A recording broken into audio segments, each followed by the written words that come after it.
Howdy, this is Jim Rutt, and this is The Jim Rutt Show.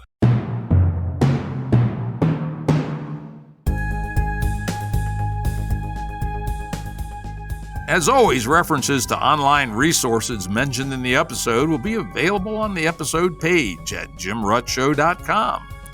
If you like our show, please give us a 5-star rating on your podcasting apps. It's somewhat annoying, but it's a fact of the podcasting ecosystem that getting good ratings increases our visibility on the apps, which helps us build our audience, which lets us continue to get the great guests that we have on the show.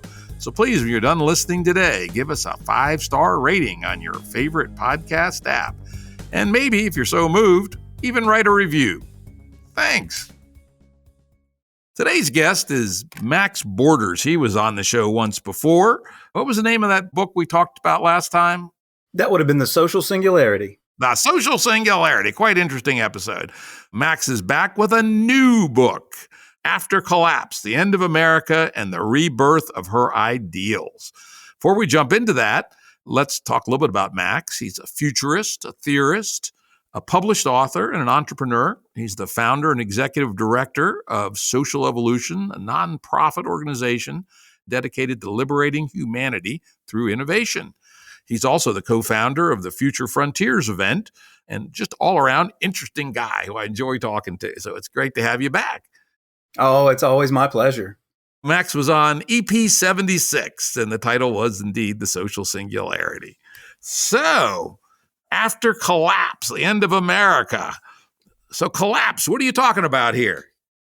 Well, I'm talking about a lot of things. Collapse is a framing device, but it is also a multifaceted truth. And I spend pretty much the first half of the book showing the ways in which the American experiment is breaking down. But one in particular, and this is what people tend to focus on, it's the first thing that comes to their minds, is some sort of financial collapse. And certainly this is a part of the thesis, the collapse thesis, that comprises part one. But it's also, there is more to it than just the financial aspects or the problem of sovereign debt, the problem of personal debt, that sort of stuff. I do think we're headed for a financial collapse into the future, if not some sort of Japanese-style economic malaise, something more like a souffle where everything just suddenly goes bam. I'm not here to say which it'll be or what it'll look like, but to be prepared for any eventuality where our quality of life diminishes because of this accelerated debt spending and so on. But collapse is taking on other dimensions too. And I spend 7 chapters in the first half of the book talking about these different dimensions. Yeah, just to make it clear, you go into some detail on that you are not talking about climate-driven collapse here or a comet hitting the Earth or anything like that. These are what I call in my taxonomy of collapse scenarios, endogenous collapse scenarios, where the system itself starts to decay and collapse in various ways. Yeah, these are human systems collapse. Yeah. Basically, the system itself breaks down, not necessarily due to an external shock. And just for fun, you talk quite a bit about the debt, particularly early in the book. So I looked it up on the debt clock. I think it's called something like U.S. Debt Clock. It's a great website that actually shows the debt clicking up like the speedometer on a car. And as of an hour ago, our U.S. debt was $27.9 trillion. We're talking real money there, and that's compared to our nominal GDP of 22 trillion. So we're now above the known danger zone of 100% of GDP. Yeah, at least in conventional thinking, that could be dangerous. But as you know, I think, Max, I've always said, that debt is less dangerous than it looks because we don't have to repay it. The scenarios you give about us, staggering into, being burdened by the fact that, if our interest rates were to go back to even 3%, or say if they went back to 5%, which is the traditional Fed funding average rate, the interest on the debt alone would be bigger than the total receipts from the income tax. And that would, of course, be disastrous. But this is the thing I like to remind people. Money is not wealth. Money is a signaling system for the coordination of production, distribution, consumption, and investment. And we can change our monetary system around at will. fractional reserve banking of the sort we have managed by central bankers did not come down from Mount Sinai with Moses, right? This was something that was a whole series of frozen accidents. I like to point back to the founding of the Bank of England in 1694, and then there was various other iterations. There was the founding of the Federal Reserve right before World War I. There was going off the gold standard in 71, a whole series of frozen accidents. And we can change all that. We can take the debt and just say, goodbye, we're not paying it back. Or if we want to be morally clean about it, we can say, all right, US dollars, we're phasing them out. We authorize everybody to issue all the US dollars they want. Print them out on your HP printer and just sign them. Pay off all your debts with money you generate yourself. And oh, by the way, we're going to start a new monetary system, and it's going to be called something else, and it'll start on October 1st, and off we go. It sounds kind of crazy, but there's actually an interesting historic precedent that shows that would work. And that was Austria, Hungary, and Germany in the early 20s. In the aftermath of World War I and a bunch of bad decisions made by the governments, they entered into a amazingly hyperinflationary period where literally it took a wheelbarrow full of large note currency to buy a single loaf of bread. The whole world was going crazy. And it wiped out all debt, basically, because in those days there was no such thing as variable rate debt. It was all fixed rate, so it all disappeared. Also, all the banking deposits disappeared for the same reason. And yet, when they reissued a new currency completely separate from the old currency, and the economy started back up in a week. And within a month, it was going great guns. So it's real important when we think about these failure modes to realize that the factories, the farms, the trucks, the cars, our skills, they're all still there. Our monetary stuff and our financial stuff is only a system for coordinating their activity. It's not real, and we shouldn't worship it. I think that's real important when we start talking about these financial collapse scenarios. Now, of course, it's going to take somebody with some visionary thinking to be able to make these kinds of rapid moves at the time. And it's certainly possible that the morons we have in charge won't do it, and we'll just sink into a Japanese or worse style. But we don't have to let it. If we get ourselves mentally prepared, we can just ditch all that baggage of the past and restart in a week. Well, that's much of what I argue in the second part of the book. And, what really gives it the title After Collapse is what would we do when the human system breaks down? What are the circumstances under which we could realize or instantiate a new system that is better, more anti-fragile?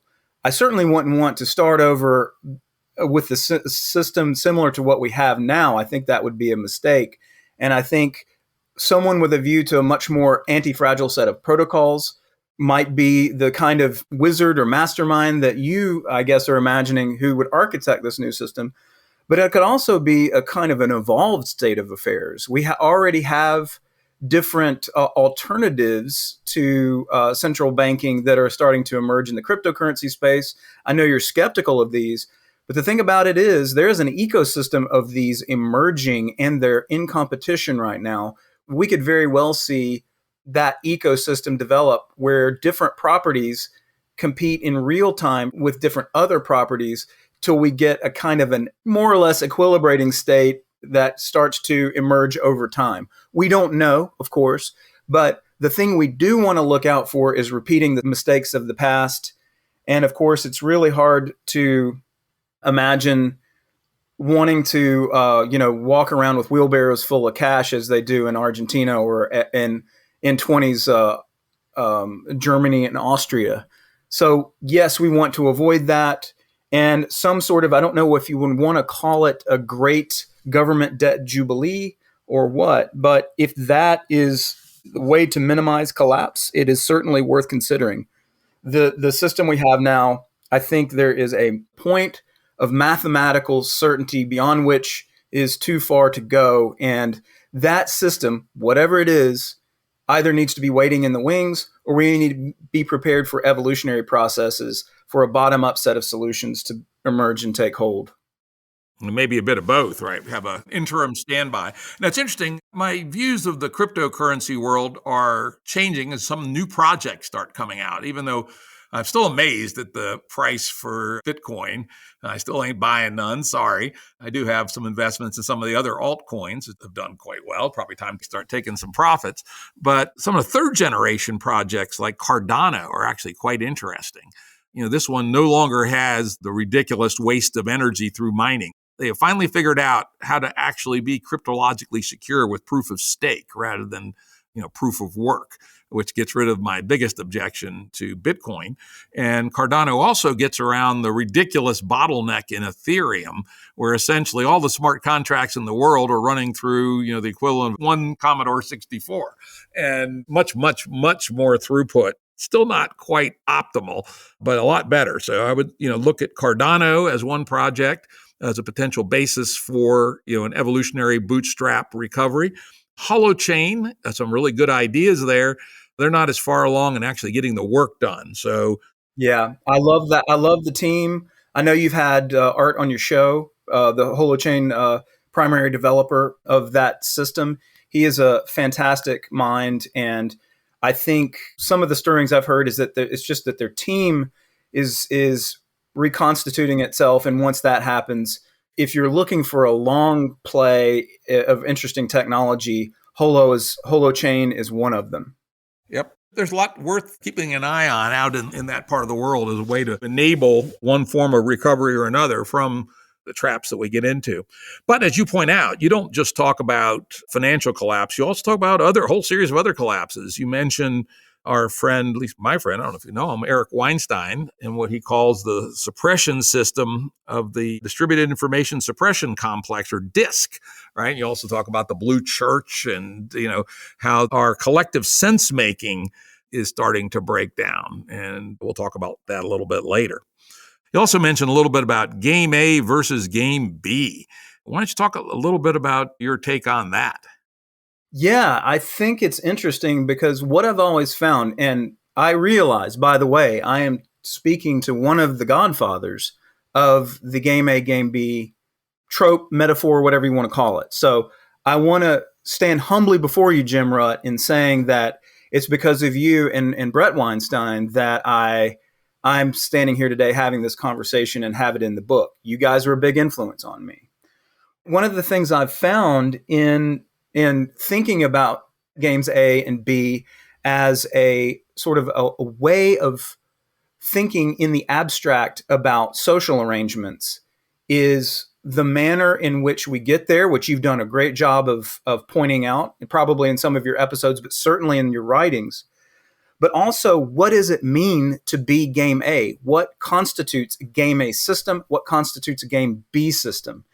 And it's on this point that I find that many in the community, some of whom I agree with, some of whom I do not, have maybe some disagreement. I find it sometimes to be a little bit of an ideological Rorschach instead of just a way of describing the systems in systems terms. So let me give you a little bit of example. You get sometimes people talking about Game A in terms of being a system of profit and loss, and that's somehow something that you would want to get away from, or that Game B is always going to be about putting everything into the commons, where the commons is commonly controlled property, for example, land or whatever you like. It could be digital commons. And I think these two things are different and deserve to be treated differently conceptually. In any case, the Game A and Game B trope, I think, is useful to a point, but I wanted to, in the book, really describe what I think is, at least as a sketch, is a useful way of looking at games A and B and their transition. And mine might be a little bit different from other people's. So, for example, I wouldn't completely do away with private property as an institution, as some would, and I'm perfectly comfortable with the idea of a commons and the management of the commons in an Elinor Ostrom kind of sense, but I wouldn't want to completely do away with private property. It's really about, in my view, allowing institutions to emerge that mitigate externalities and mitigate what folks like Daniel Schmachtenberger call advantage taking. And that, I think, is where I align with the rest of the group, and I want to look more closely at advantage taking as a mechanism for transition. So That's a loosey-goosey way of my describing it here, but I encourage folks to take a deeper look at my way of setting it out in the book. Yeah, indeed. And it's interesting. There, GameB is a big tent. There is no doctrine of GameB. It's sort of a way of approaching things. And I'm with you, actually, in some of these things. People say there should be no private property. Nah, I don't think so. And then there are certainly people who think that we must oppose competition at all times, right? I say that's not very realistic. I mean, heck, even putting this podcast out, I'm competing for people's ears, right? How one could have a world without competition just doesn't make any sense to me. I find much more interesting the distinction originally made by Jordan Hall, at least within the GameB context, of thinking about the rivalrous and the non-rivalrous somewhat differently. A rivalrous good is something like a ham sandwich. Either you eat it or I eat it, right? There's by nature competition. Who gets the ham sandwich, right? On the other hand, there are goods like my podcast or like a piece of music, which are inherently non-rivalrous. The cost to reproduce each unit is extremely small. And without artificial bottlenecks around intellectual property and the corporate ownership and such, humanity's net welfare could easily be improved by letting anyone who wants a non-rivalrous good to have a copy of it. Now, there's a problem with how you fund that, and we've got some ideas on anti-rivalrous innovator funds, which essentially fund non-rivalrous creation based on a formula, et cetera. So I think the simplistic GameB that you were kind of putting up as a straw man to distinguish yourself from is one I would distinguish myself from too, that we have to be, realistic about reality. And, it's not going to be as pristine as some people might like to think. Yeah. And it's really, I will say to that point, it's really difficult to steel man game A and game B. And the only way to do that, I think, is to put forward your best estimate of what games A and B look like. And that I tried to do.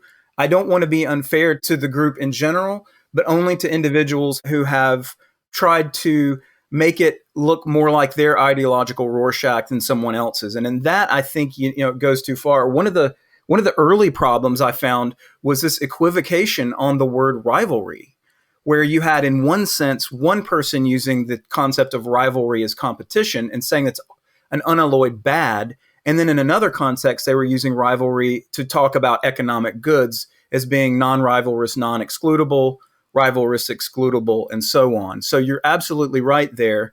And we develop institutions, hopefully, in the Elinor Ostrom sense, that will allow us to mitigate advantage taking, or the meditations on Moloch problem that was set out by Scott Alexander, which I think is also somewhat problematic, but we can talk about that in a little while. All told, I love the game A, game B idea, and what I hope my contribution to it is that, and this maybe people are going to throw tomatoes at me because this is where my old libertarianism comes out a little bit, but we begin to try to look at institutions that rely too heavily on institutionalized violence versus institutions that rely on good incentives as two mechanisms for transition from game A to game B, which is slowly but surely getting to less advantage taking through violence. Now, those aren't the only mechanisms for the game A to game B transition, but it's certainly a place that we need to look harder at, I think. Yeah, and I think it's a nice contribution. And, people in the GameB space, I'd recommend you take a look, see what Max has to say. So moving on a little bit, one of your next ideas, and I think this is an interesting and important one, is that you say that society is not a machine and that you think a biological metaphor is better. Maybe you could tell us a little bit about that. Well, it's interesting that you say that, because just the other day I saw this Eric Beinhocker article where he referenced the idea from David Sloan Wilson, I think, where they say that society should look more like a garden, and I was horrified by that as well. But let me just take the contrast that you're mentioning now, which is the contrast between the machine metaphor for society and a biological metaphor. When we think about a machine, let's take the difference between a 747, which is complicated, okay? And I'm doing some defining of my terms here just to make this pretty clear. A 747 is a complicated instrument, but the cause and effect relationships in that instrument or that in the device are knowable, at least in principle, to anyone.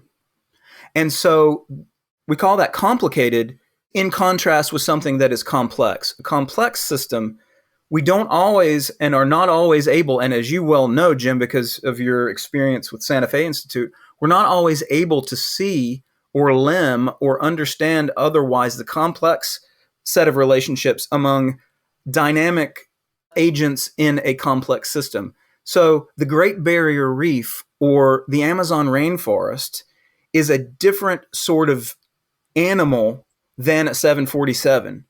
The problem with so much of economics and expertise these days, at least for the macroeconomy and society, is to think of and treat the economy as if it were a 747, as if they really and truly understand the nature of the causal relationships in it, as you would be able to, say, the fuselage and how it connects up with the whatever part in the engine. But that's not at all how it goes. In fact, we need to start to think of the economy and the socioeconomy as being more like the Amazon rainforest or the Great Barrier Reef. And I truly believe that that people who operate with this metaphor as a lens will have a lot more humility when trying to think about how to intercede in the economy during times of emergency or whatever. And that's sort of the opening idea, and I think it paves the way to other ideas. Yeah, I think that makes a lot of sense. People who listen to the podcast know that I often warn that one of my biggest takeaways from studying complexity is epistemic humility or modesty. That when you think that you can understand a high-order complex system enough to predict with a high level of surety what will happen if you do some major tweak to it, I suspect you're going to find yourself very wrong. Exactly. Another related idea that you bring forth early in the book is high minds and high modernism. Why don't you tell us a little bit about what you were getting at there? Well, really, I think this connects very well to the idea of the machine metaphor. The high mind is one who fancies him or herself as capable of the administrative ordering of society or the economy without too many or even any negative or perverse effects. In other words, the unintended consequences of being a high mind, which is to fancy that you can administratively order society, is to create an invisible graveyard of things that never get created in the process of trying to do too much planning or to do too much to organize society along some dimension. And also, in order to take effect, and I really appeal to the work of James C. Scott, the Yale political scientist in this regard, who coined the term high modernism in his book, Seeing Like a State. And I just run with that. The high mind is someone who employs high modernism, this administrative ordering of society, and fails to see the perverse unintended consequences of this kind of policy, one of which requires this immense and enormous use of the violent apparatus of the state to carry it out. So it's not just that there are all these unintended consequences, but in order to order society in such a way, you have to really be able to engage in a certain degree of suppression, and that can manifest itself in certain degrees of autocracy that we would find uncomfortable after a certain point as good liberals. Now, I don't want to assume that all your listeners are good liberals, but I'm assuming at some big tent level, Jim, that you and I are, and that is the space for conversation, is a broad liberalism that I think we're losing in this country. And that's really another way that I think we're breaking down. And we can talk about that in just a little bit. Yeah, I got a section later on about liberalism and the Enlightenment, and God damn it, what are we doing? All right, because I'm with you. I consider myself an old school liberal universalist, essentially, and resist the attacks from both left and right on liberal universalism. Amen. And you and I on this, we agree. We don't agree about a lot of things, but this is one where I think the big tent, the liberal cosmopolitan sensibility, is one we share and one we have to fight tooth and nail for. because right now we're sitting in between two camps, two extremist camps, one with Molotov cocktails, the other with tiki torches, and our liberalism and our liberal order is a dried out detritus that is going to go up in flames if we're not careful. We've got to be good liberals again, and we got to be proud about it. And you have some interesting ideas about that we'll get to soon. Now, another idea that we're sort of setting the stage here is you talk about the distinction between scientism and science. Why don't you lay that one on us? Yeah, this one is really quite rich and deep, but I can give you a couple of examples to help make it more concrete. You know, science really is a method of understanding the world and really being open to the idea that in some sense you could be wrong and looking for evidence that disqualifies your truth claim. I like to appeal to the old Popperian model of falsification. It doesn't always work, but in general, I think this is more or less the way the Republic of Science proceeds. But it does proceed with some toehold in the conception of truth, okay?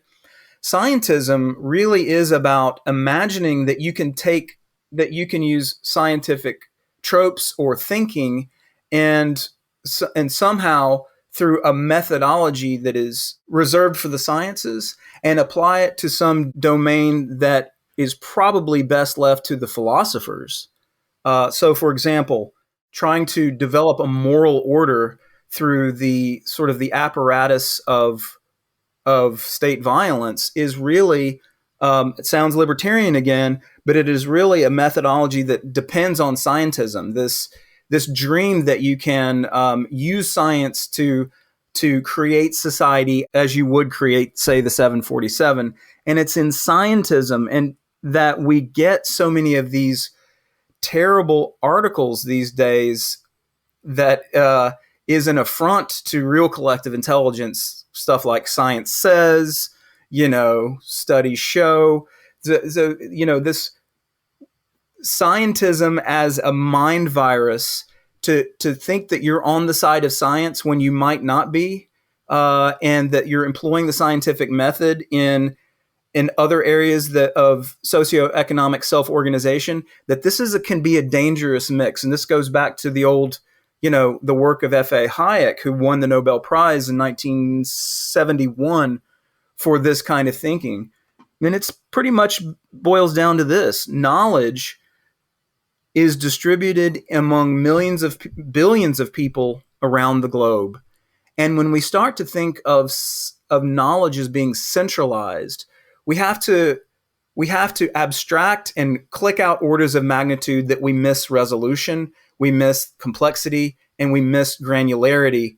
So we can't possibly have enough knowledge to administratively order society from this godlike vantage point. But scientism says you can, as long as you use science to do so. Well, and what that amounts to more often than not is social sciences that are completely bankrupt or at least too far away from the action.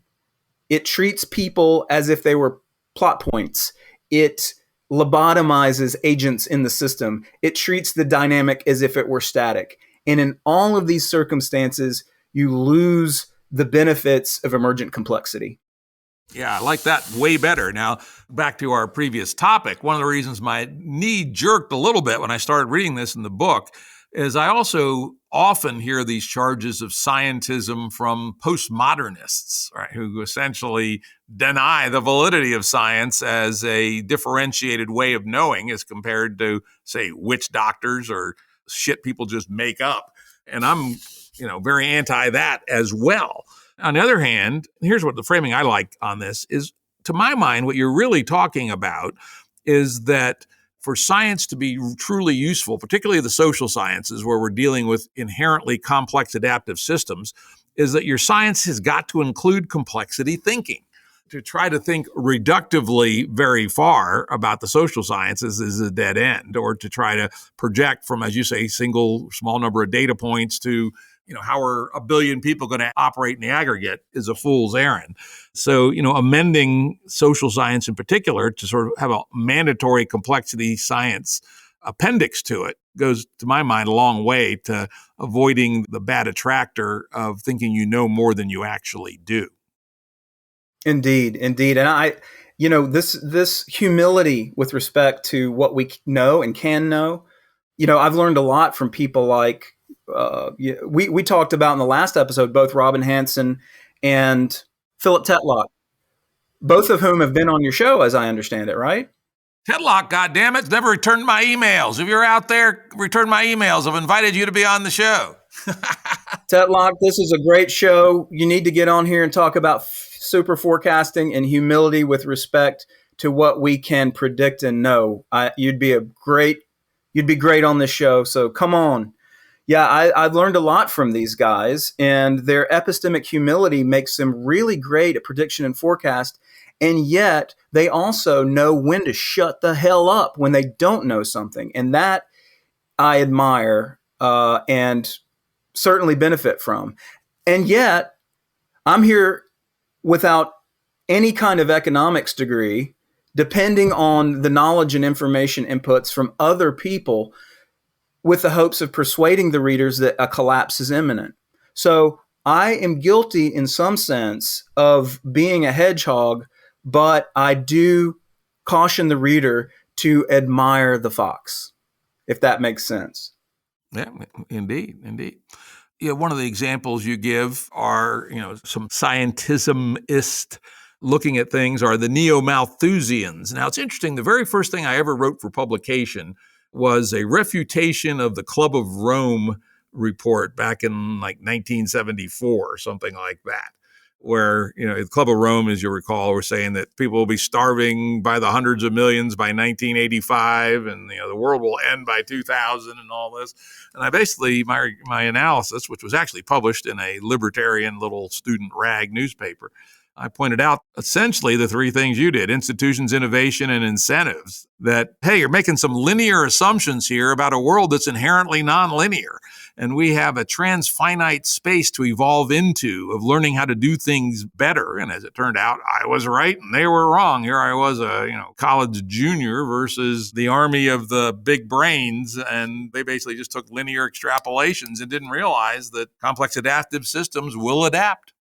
That's right. I mean, and good for you. I don't know if this predates Julian Simon, but he's the one who was the foremost exponent in unpacking the idea that neo-Malthusians are probably wrong and will probably continue to be wrong, given the right institutional substrate. And that's an important point. Malthus is correct when you have bad institutions. For example, if you have no institution of property or no institutions of locally managed Ostrom commons, you are going to get a depletion or overconsumption. But there is a kind of panic out there right now about resources. The most recent in my mind, I think, was in the peak oil conversation around 2006, 2007. That, of course, never materialized. And you get this kind of over and over again, this idea that resources are going to run out and we're going to be these sort of roving zombies fighting over the last scraps of something. And of course, in Scott Alexander's Meditations on Moloch, he points to this with his lake example. Thankfully, Eleanor Ostrom comes along and says, hey, if you can develop locally managed commons where, as long as it's local enough and people know each other, they have an incentive to develop institutions to manage commons long term, and they will. And she gives plenty of examples as a kind of world anthropologist of this. But then, of course, there's private property rights. And people sometimes in the GameB community think that private property rights are an unalloyed bad. And, one of the benefits of it is if you have property, you have a greater incentive to be a good steward of it. Not in every case, but certainly better than bureaucratically managed commons, as we saw in the Eastern Bloc countries in the 80s and 90s that were woeful in this regard. But also we can take a look at all the resources around the world that have more or less good institutional substrate, where prices, property, and there's another P that helps govern this, will result in the self-equilibration process called substitution, okay? So let me give you an example. In the 80s and 90s, there was a copper shortage because people wanted to run electricity and energy through copper lines. So that was one big problem. And there are other uses for copper, and there's competition for the use of copper. So the price of copper went up. But when the price of copper goes up to a certain point, the entrepreneur in a good set of institutions knows to look for alternative uses, knows to not only to figure out ways to eliminate waste, but to look for substitutes and to innovate. And one of the innovations we saw, of course, was the fiber optic line. Now, of course, we have Elon Musk launching satellites into orbit. So even if there were shortages of glass because the fiber optic lines use silicone, we would continue to migrate to other communication mechanisms, even if we never used copper again in our communication devices. So this process, we have to have some measure of faith, generalized faith, in what Julian Simon called the ultimate resource, which is the human mind. But that human mind can only do well in an institutional matrix that rewards stewardship and rewards innovation. Yeah, on the other hand, and this is where I probably push back a little bit, I think we both agree that subsidiarity is an important concept. I like to quote subsidiarity as that we push decision-making to the level at which it can deal with the actual problem. So, if it's trash on the street, there's no reason that the federal government should be involved with trash on the street in Stanton, Virginia.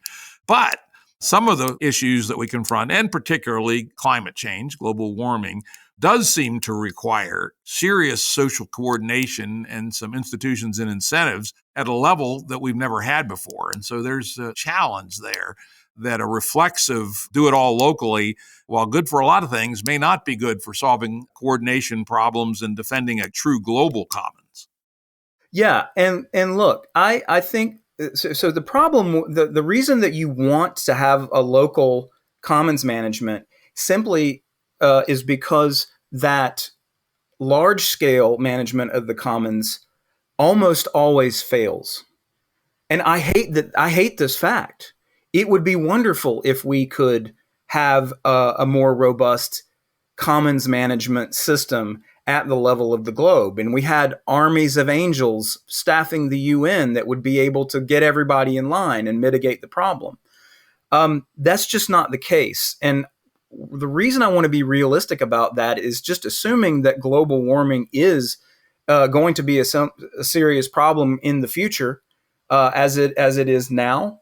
Then we need to think about some mechanisms for dealing with the problem that don't depend on a universalist management of the commons, thinking of the climate as a commons. So, for example, I'm not completely hostile to the idea of a carbon tax. A carbon tax, as long as it can be enforced to some appreciable degree and not gamed, and I think that it is the least gameable system. Cap and trade is probably second place, but a carbon tax would be a way to internalize the externalities at the most local feasible level without telling you how and what. It's sort of the same as I think that one of the biggest mistakes for the environment was the Nixon passed the legislation in 1971, Clean Air and Clean Water Acts. These were terrible in the sense that they tried to prescribe what you had to do to limit emissions. And we have 1970s and 80s technology still going today because that's what complies with the law. And of course, you get special interests forming around these structures when they're frozen in amber. But a carbon tax, at least a carbon tax, wouldn't do that. So if you're going to mitigate climate change and it's relatively simple to enforce a carbon tax, then maybe a revenue neutral carbon tax is the way to go to mitigate climate change.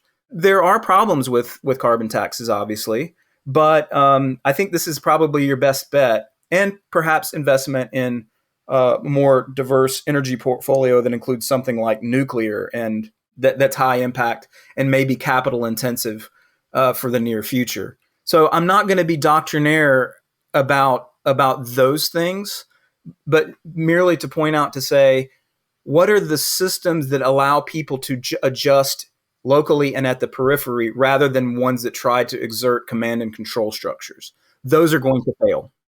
Yeah, or at least they're going to be way suboptimal. It's going to cost vastly more than it should. I mean, for instance, I'm very skeptical of the so-called Green New Deal, which is very prescriptive in how it wants to do things. In fact, the Bernie Sanders version actually calls for government socialism, for government to own the solar fields. And as we all know, human innovation, it may turn out that solar's not the answer in 20 years. Maybe something else is. And to lock in now, we're going to build this and the government's going to own it. Oops, it's going to have sunk costs here that it's then going to need to defend against other innovation is a horribly bad idea. You know, I've been saying for years now that the 100% refundable carbon tax is as close to the silver bullet as we're going to find. And by that, I say 100% refundable. I mean that all the taxes that are collected are refunded per capita, minus whatever small administrative fee, 5% it might cause.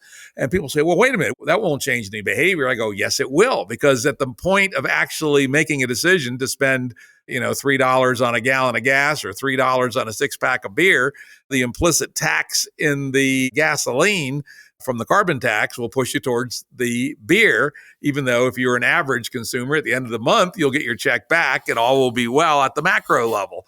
So it's an amazingly clean and powerful way to start to mold our behavior. And particularly if we set it and set a schedule for it to rise over 20 years, started at a moderate level, maybe the equivalent of $50 a ton of carbon, and aim to reach $200, $250 per ton of carbon in 20 years, that provides a remarkable attractor to human innovation and organization to solve the problem, whichever the best way to solve it is. If it's solar farms, that's great. If it's distributed solar, that's wonderful too. If it's the new Generation 4 nuclear plants that Bill Gates is investing heavily in, that's wonderful as well, or some combination depending on where, when, and how. Yeah.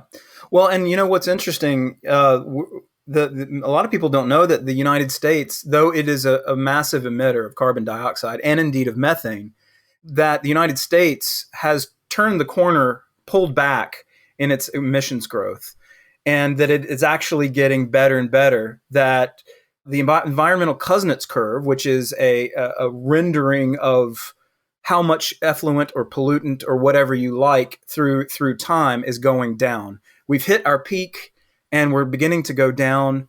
There is a fabulous book out on this. McAfee is the economist's name from MIT, who's showing this on nearly every dimension. We're being better environmental stewards just due to waste elimination and improved technology that there is a positive arms race for in the economy, because nobody really wants to waste. Nobody wants to consume what they don't have to. Nobody wants to waste what they don't have to unless they can get away with it. And so what we're finding is dramatic even reductions in environmental pollutants and problems already, that in my mind are a good sign. And I understand that goes against the narrative of hysterics and hyperventilation, but it is one piece of a larger puzzle that includes mitigation strategies, science. I'm just not as worried about climate change as a lot of people. I'm worried about the collapse of our human systems. And that really is the punchline of the book in part 1. Indeed. Yeah, let's talk about another topic you mentioned as a sort of a way forward, mycelial networks. You say they're not centrally planned, they're nature's peer-to-peer processors, etc. That's certainly very GameB. In fact, the punchline of that paragraph was, it's the network protocols we have to design.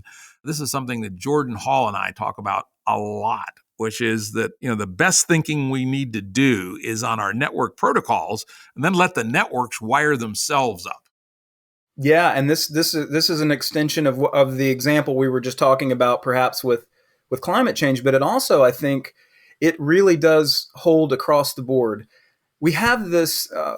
I'll go to an example again, because I think listeners will appreciate coming down from abstraction land a little bit. People love, Americans just absolutely fell in love with the idea of putting a man on the moon.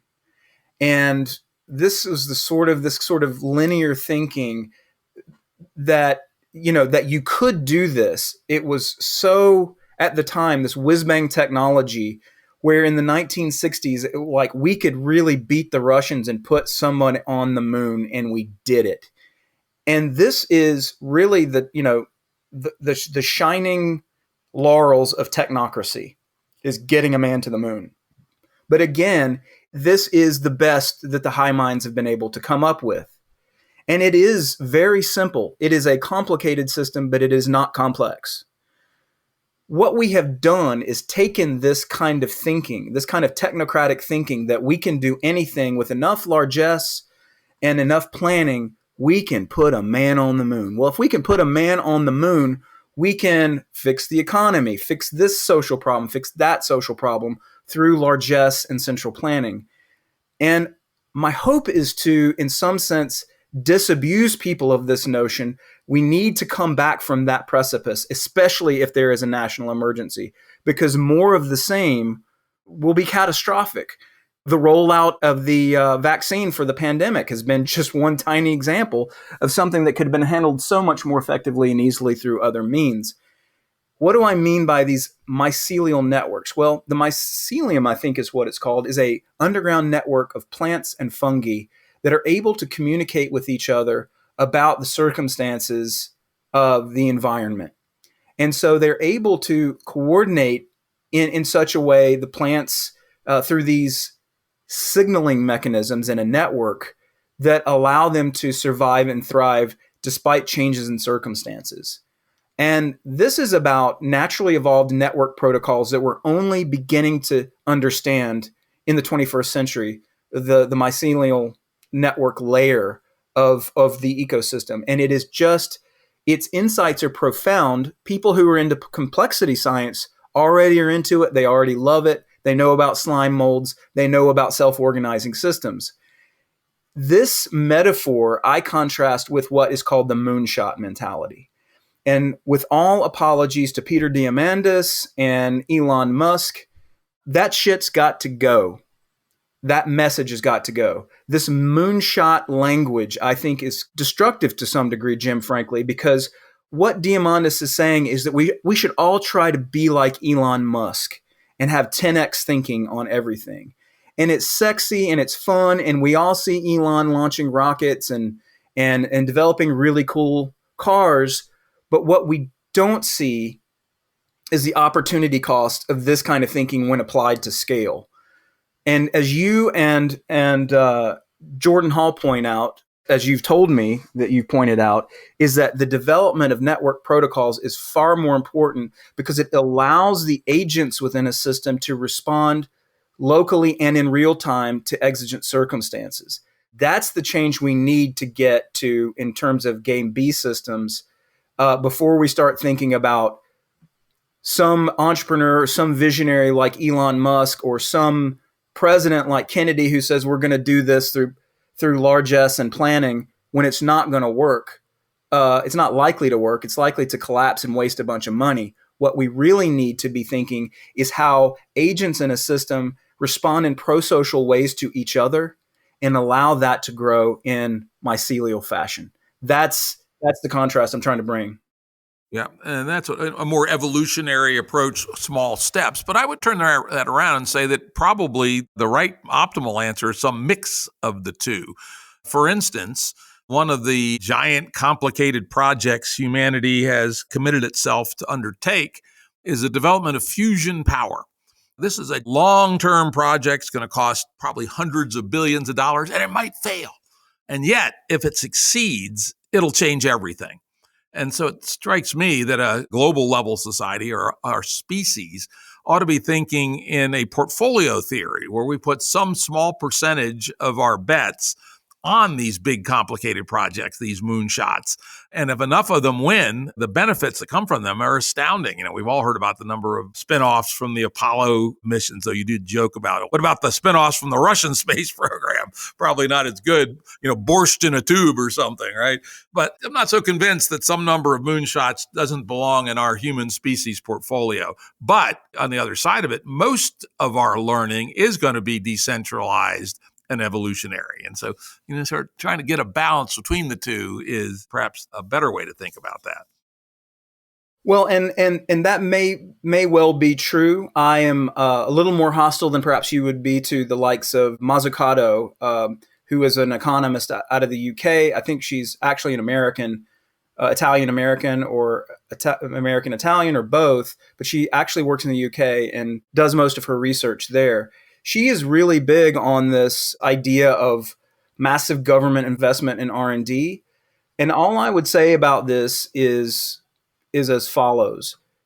Let's consider the invisible graveyard of projects that don't ever get tried because you've put too many resources into these big buckets. Now, there's a reason, there may be an optimum or reasonable sum of these kinds of experiments that we can, and when I say we, I mean authorities can work on with tax dollars. As long as we leave most of the capital and most of the resources for smaller experiments that can be taken to scale, and we can have these workshops or these laboratories of experimentation all over the place. Even if you are able to scale these through public means, that might work. But we just want not to circumvent or attempt to steamroll over these chutes of experimentation. That's really the thing I want to bring across in the book. And so I try to, Jim, and I really think that Elon Musk is wonderful. He's a genius. The guy's super cool. Everybody loves him. I get it. But one thing that I want people to pull back from is the idea that he is an amazing entrepreneur. He is an amazing entrepreneur. But one of the things that is a marker of Elon is that he depends to a very great degree on subsidy, on tax benefits to certain groups. He takes tremendous largesse. He saves NASA money for sure in the things that he does, and yet he still is a big old crony capitalist. The entrepreneurs I would hope that people would admire more than Elon Musk are those who aren't such big crony capitalists. I still think he's cool as hell. I still think he's doing interesting things. But I do want people to get a little bit of perspective on this and not taking so many subsidies and being the richest guy in the world because there is this cult around him on the one hand from the standpoint of investors, and because on the other side he's taking money or arranging regulatory environment to benefit his companies. So that's sort of my take on Elon. Not trying to make enemies with your audience, however.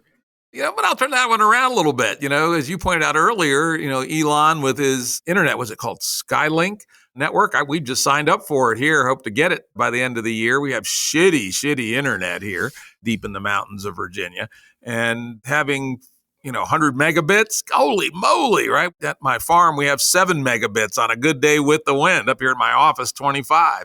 In some sense, the tax subsidies, the enticements to build out SpaceX is what led us to, the Starlink system. So catalytic money from the government may not be a bad thing. I mean, again, it has to be spent intelligently. And I've spent a lot of time talking with people at the National Science Foundation, National Institutes of Health, et cetera, on how we can be more intelligent and how we allocate this social capital.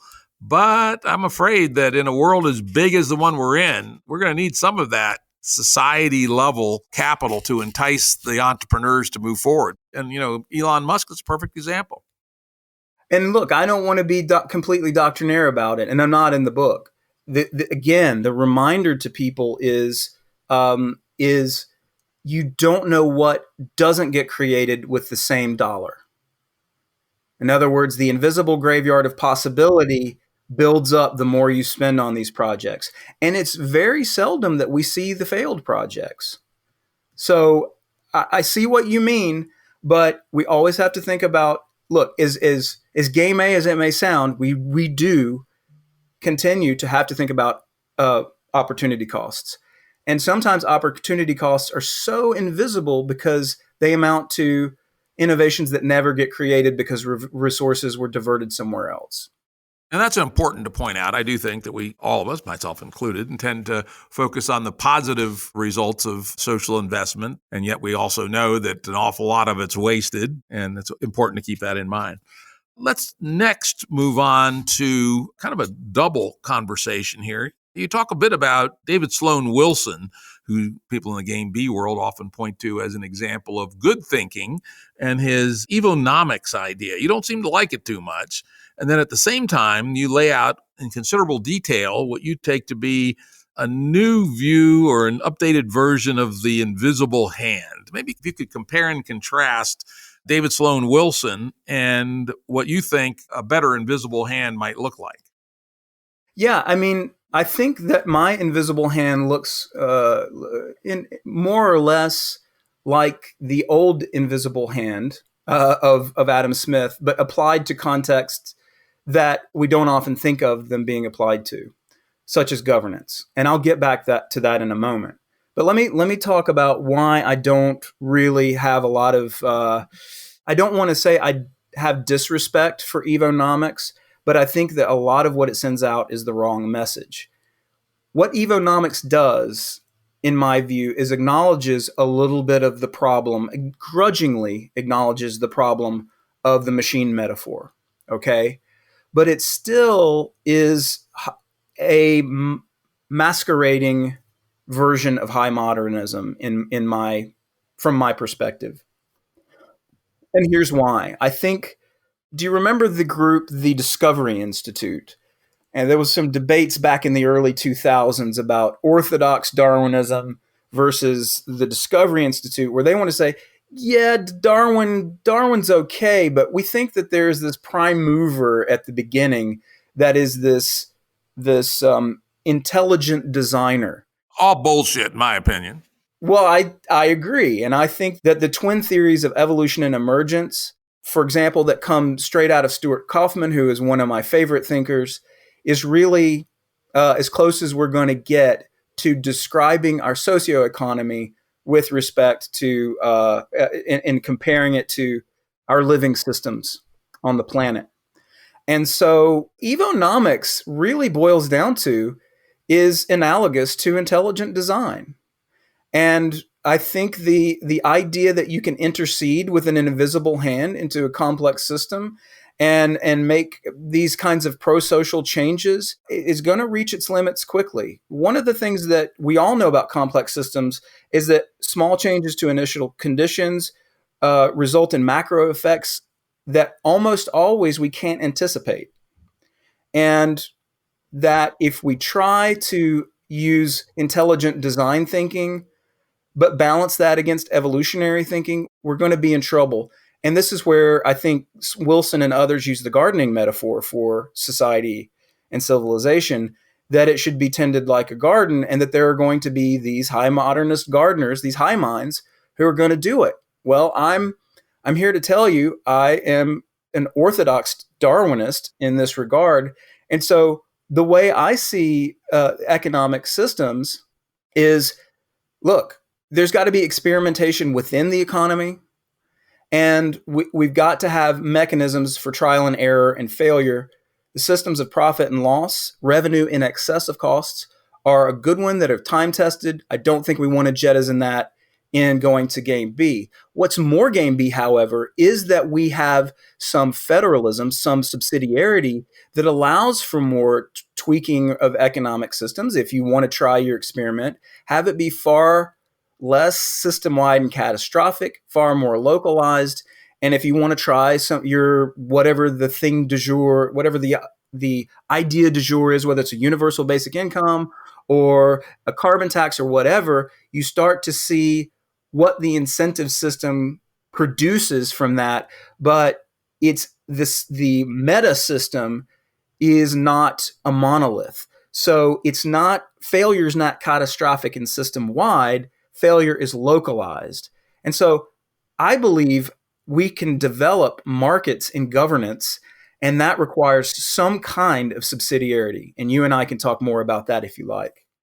We'll get to that in a little bit. But before we close up on David Sloan Wilson, he makes a very important point, which I don't think you fully give him credit for, which is that Let's take something like the human body, right? The human body consists of trillions of cells, not only of our own cells, but also our microorganisms. But let's just start with our own cells. Long ago in our evolutionary history, those cells were independent, freestanding organisms, and yet they somehow came together to work in a symphony with feedback loops and protocols and very complicated metabolisms and signaling of all sorts, where they're able to work somewhat in competition with each other, trying to fill space, for instance, or whatever, but they don't do so in a destructive fashion and do it in a way that allows this emergent organism, ourselves, to exist for a long period of time in tolerable equilibrium.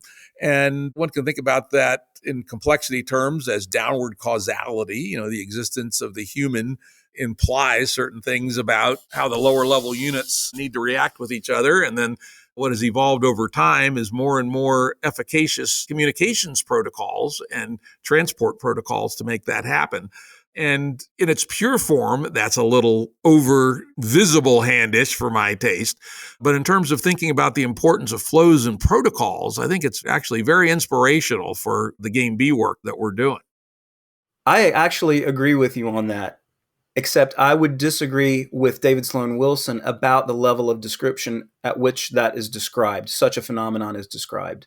You and I spoke in your last episode, and I'm happy to bring it up again, about the organism, human beings being an organism of, as far as we know, the highest complexity in the universe that we're aware of.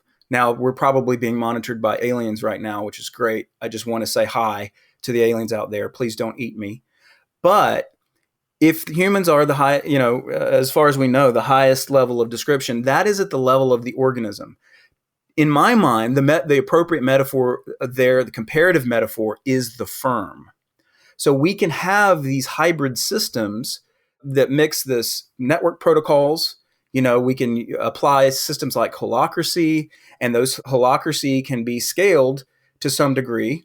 And we don't know what that degree is, but we need to exercise humility in talking about scaling systems. So if we're thinking about an organism like a human being, I think that is an appropriate metaphor for the firm. I would not say that that is an appropriate metaphor for the wider society. Society is not a body. Society is an ecosystem. And that's where I would push back against David Sloan Wilson while agreeing with him. And where you and I agree is that one of the most important places to start reforming, going from game A to game B, is the network protocols of organizations. That's one of the most important places we can start. And if David Sloan Wilson agrees with that, then bless him. I think he would agree with that, but as you indicate, he would also be more prescriptive in certain ways that probably you and I would both disagree with. But I would say that he has some important insights as well.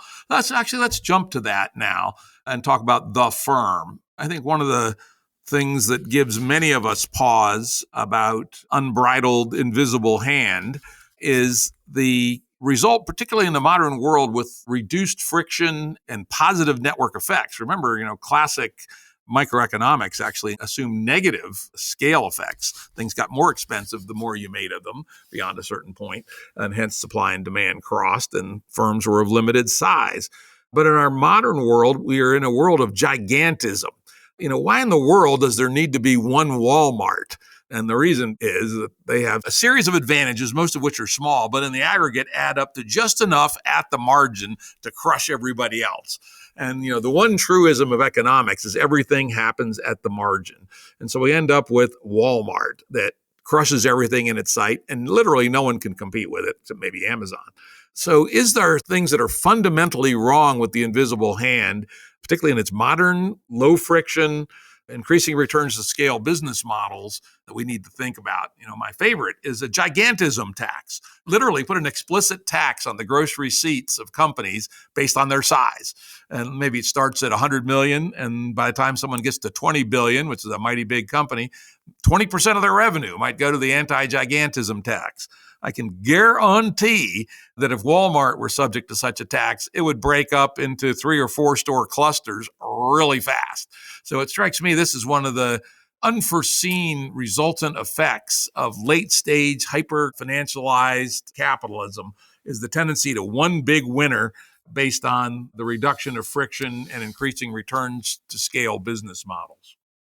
Yeah, so you and I, we've talked about this before offline, and it's a really interesting conversation. Let me give you my best for talking about the size of companies. Okay, I don't see it as an issue of size or gigantism. I do think that if you marry the idea of gigantism with rent seeking, then yes, I agree. All right. So I would couple your notion of gigantism with with a crony capitalist phenomenon. So there is one of my favorite thinkers is actually not a philosopher or a sociologist or economist at all, but he's an engineering professor out of Duke named Adrian Bijan. And Adrian Bijan describes a fundamental law, which I think he calls the fourth law of thermodynamics, which he calls the constructal law. And in the constructal law, he describes in nature this feature of vascularization. And I call it in the book the law of flow. Well, if you have any kind of flow system that is working in vascular fashion, it is going to have a portion that is the raging river portion. Let's look at, if you look anywhere in nature, you're going to have the Amazon and the Nile, okay? But you're also going to have tributaries to these. And the Amazon and the Nile are gigantic, right? Likewise, for other phenomena, you can talk about big websites like Google and Facebook that are traffic hogs, because the vascularization of the internet was going to happen. This scaling law effect happens throughout nature, and it tends to have an S-curve fashion in time. We're already seeing Facebook stop its growth. It's slowing its growth, and that's why it's starting to get, to get cagey. Zuckerberg's getting cagey. But so, same thing with Amazon. It's going to have a scaling limit.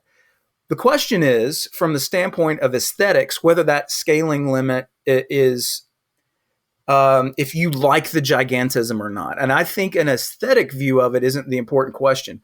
The question for me is it creating customer value? Is it creating stakeholder value? Is it creating value for those who've invested in the company?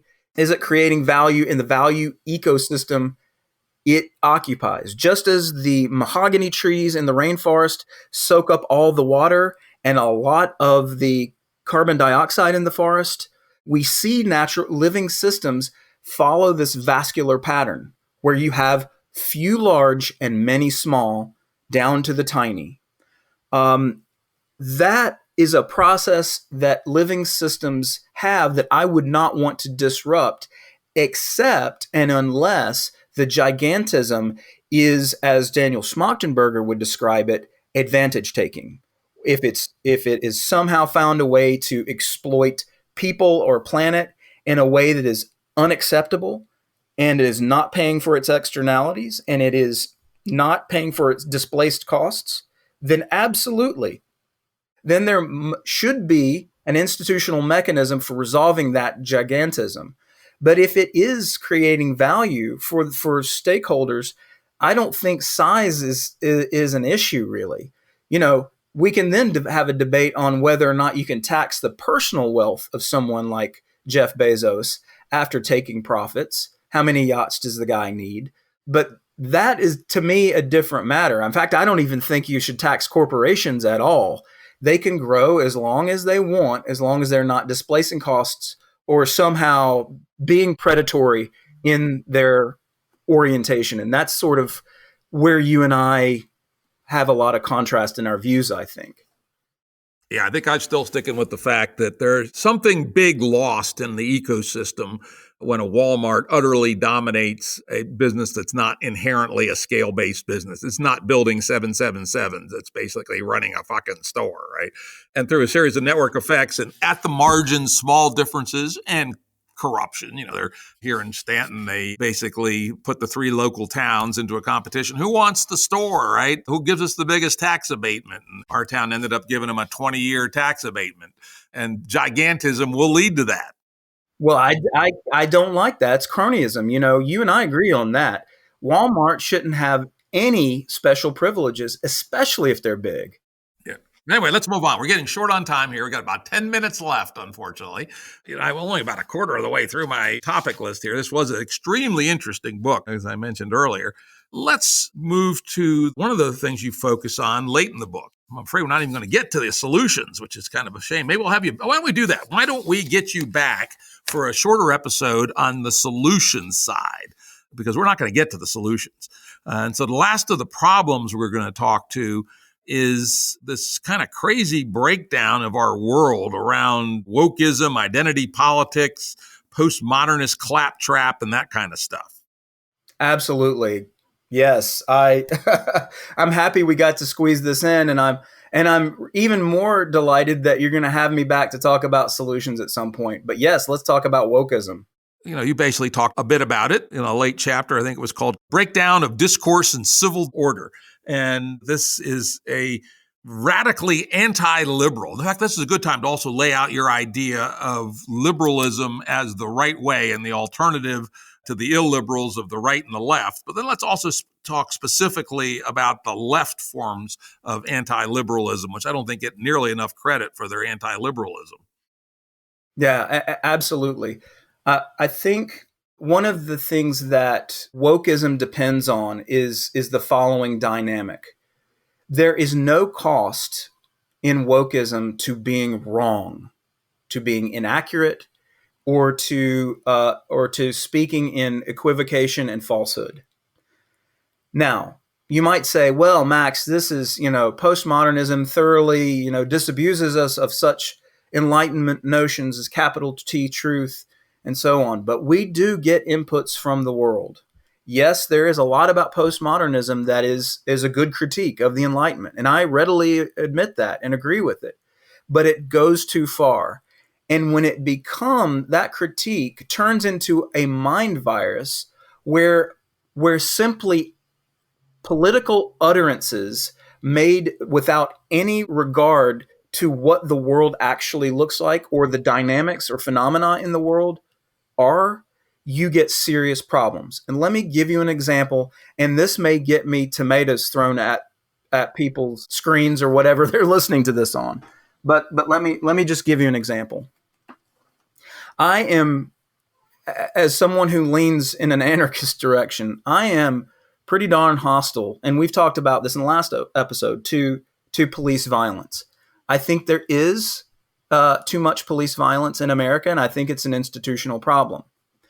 The problem, however, with the narrative around police violence against innocents or against unarmed people is that it's racist, and it's all racist, it's all racism.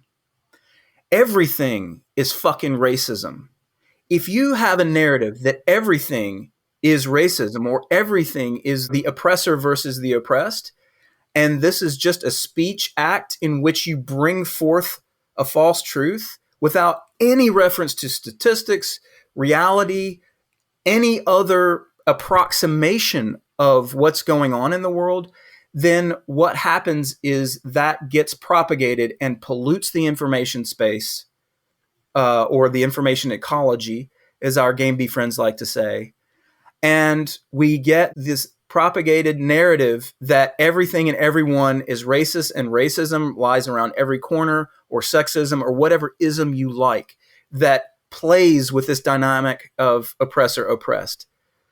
When there is no cost to being wrong with this, and your messages gets propagated, what that does is creates a false reality and an almost cult-like following of people who are being slowly subsumed into a Borg of absolute falsehood.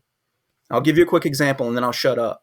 This notion, for example, that police violence affects mostly or only people of color is simply false. When you consider the numbers on other dimensions, such as the crime rate in African American communities, particularly with violent crime, it completely mitigates the narrative that this is always happening to Black people. So you get what is called an availability cascade.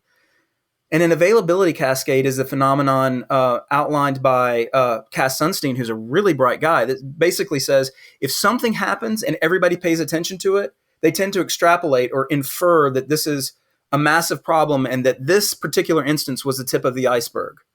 And on top of that availability cascade, you get this master narrative of racism everywhere. And suddenly you've got people who are just going, oh my God, what? I'm racist? Oh, I need to do the work. I need to read my D'Angelo. I don't, am I? I don't, and what you get is this deference to this narrative that is causing mass guilt, inflaming what should not be problems, and it gets people's eye off the ball in terms of the real institutional problems of policing and the drug war in America. That is terrible, especially when it becomes a great and unending distraction from the real problems and real pathologies underlying our social problems. If we don't have any connection to the truth, or at least proxies of truth, we're dead in the water as a civilization. Here, here. And this woke shit really just got me definitely worked up like it does you. I'm currently involved in a series of online arguments with a bunch of wokies. And this is a particular pod of smart wokies, but nonetheless, they are incapable of actually even thinking about this issue. Because as you point out, when you look at the per encounter basis, Fryer, the black economist from Harvard, has shown that per encounter, actually, black suspects are killed less often than white suspects. Exactly. The problem is, and that's in Houston, in the aggregate, they're almost exactly what you would predict as no racial bias in the killings. Now, there's other evidence that shows that other forms of police misconduct are skewed by race, but let's go with the empirical data. But the wokies, first, they are suffering from an extreme inability to deal with this. I mean, the counterexamples they give had nothing to do with the argument even. They're just like throwing up their hands. Other ones I've talked to said, well, the data doesn't even really matter. It's the lived experience. And I like to tell them, well, for the average human, the lived experience is the earth is flat, right? If you're not going to appeal to data, what the heck kind of world are you living in? And, this deep postmodernist nonsense is just horrendously dangerous and bad. Well, you get this weird neo-segregationism, which I find appalling and racist in its own right.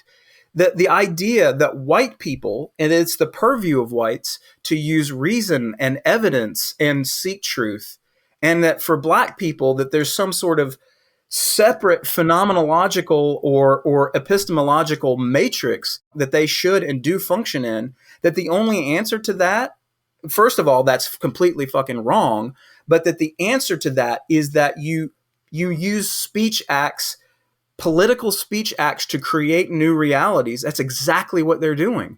And it's working because there's no specific costs to anyone being wrong.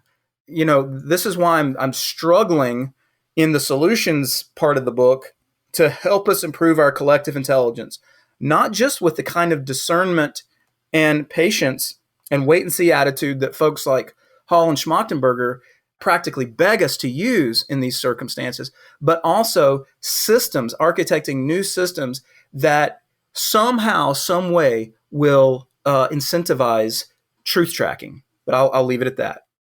Yep. And, I had a really interesting episode with Jim Lindsay, who, along with his co-author, Helen Pluckrose, wrote, to my mind, the best book on all this, called Cynical Theories, where he takes wokism and takes it back to its roots with the Frankfurt School, Herbert Marcuse and those characters, and shows how it's literally a plotted attack on sense-making and on evidence and on empiricism and on the Enlightenment. And if people don't waken up, this may be your endogenous collapse scenario, where if we become addicted to making decisions irrespective of evidence, we're going to drive our civilization right off of a cliff. Amen. It's pretty crazy out there, no doubt about it. And these folks are vicious, right? They'll come right after you, even if you quote them chapter and verse of data, right? It's racist to quote data. It's racist to do math. It's racist to have standardized tests. It's racist this, racist that. Everything is racist. If you can't do anything without being accused of racism and it's just getting worse, then there's nothing you can do. And with the digital lynch mobs that we're all, not all of us, but many of us are appalled at, we're even losing it makes me mad, but people tell me all the time, they're like, look,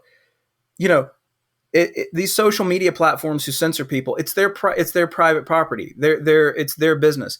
And as a good liberal who believes in private property and being able to, run your business as you see fit, I agree with them. But there is also a spirit, an enlightenment spirit of liberal inquiry where you tolerate other people's speech and you seek truth through the evidentiary process, through the discovery process of scientific inquiry that depends to some degree on at least statistics, evidence, numbers, not just quote unquote liberal experience or what the poet Audre Lorde says, and she was steeped in that critical race theory, which is the tools of the master's house. Reason, evidence, and logic is the tools of the master's house? Yeah, if you want to hear a good refutation from Black intellectuals, check out Shelby Steele, John McWhorter, and Glenn Lowry, who have been subject to all kinds of abuse for standing up for Enlightenment values. It's scary out there. It really is. And even Thomas Sowell. I would add Thomas Sowell to that. He might be too right-wing for some people, but on this particular issue, his econ brain is fantastic. Yeah. Well, that's about all the time we have. Unfortunately, I got another call I have to jump on, and we're already over our 90 minutes by a fair amount. So I'd like to wrap it up here, and I'm serious. We should have you back soon to do the second part of this thing. We have to get to your solutions. Because I finished reading the book, we can do it real soon. So let's do that. So thank you, Max Borders, for an incredibly interesting conversation. Jim, as always, it's my pleasure. I so look forward to it every time. Production services and audio editing by Jared Janes Consulting. Music by Tom Muller at modernspacemusic.com.